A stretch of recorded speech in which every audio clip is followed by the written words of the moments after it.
వైరా ప్రజల అభిప్రాయం ప్రకారం మొదటి ప్రశ్న మనం అడిగింది కేసీఆర్ పాలన కంటే రేవంత్ పాలన మెరుగ్గా ఉంది అంటే ఉంది అనే వాళ్ళ సంఖ్య కేవలం 27.7% అయితే 55% పైగా ప్రజలు బాగాలేదు కేసీఆర్ పాలన కంటే మెరుగ్గా లేదు అనే వాళ్ళ సంఖ్య ఉంది.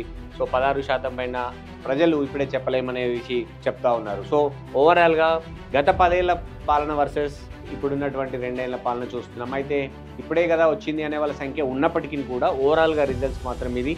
నెక్స్ట్ క్వశ్చన్కి వెళ్దాం. నెక్స్ట్ క్వశ్చన్లో భాగంగా రేవంత్ పాలనకు మీరిచ్చే మార్కులు ఎన్ని అంటే 50% మంది ప్రజలు 25 మార్కులు ఇస్తే 16.66%, మిగతా 50%లో 75 మార్కులు, 50 మార్కులు, 100 మార్కులు ఇచ్చే వాళ్ళ పరిస్థితి. అంటే సంఖ్య ఇది చాలా స్పష్టంగా తేడా అయితే కనపడతా ఉంది.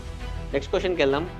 ఉద్యోగాల కల్పనలో కేసీఆర్ కంటే బెటర్ అనుకోవచ్చా అని అడిగాము. ఎందుకంటే మనం నిరుద్యోగ యువత శాంపుల్స్తో పాటు ఆ ఉద్యోగ ఎవరైతే ఆశావాహులు ఉన్నారో నిరుద్యోగ యువత ఉన్నారో వాళ్ళ కుటుంబ సభ్యులకు సంబంధించినటువంటి శాంపుల్స్ కూడా సేకరించాం.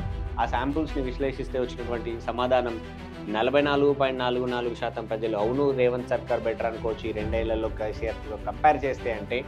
చేదు అనే వాళ్ళ సంఖ్య 55.55%. అయితే ఈ రాబోయే 3 సంవత్సరాల్లో నోటిఫికేషన్లు ఎక్కువగా వస్తే ఖచ్చితంగా ఇది మారే అవకాశం అయితే చాలా స్పష్టంగా ఉంటుంది.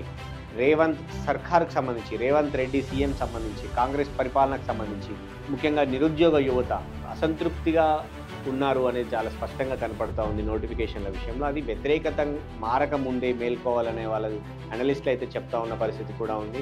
ఎందుకంటే అసంతృప్తి వేరు, వ్యతిరేకం వేరు. అసంతృప్తి ఇంకా పెరిగితే వ్యతిరేకంగా మారే అవకాశం ఉంటుంది.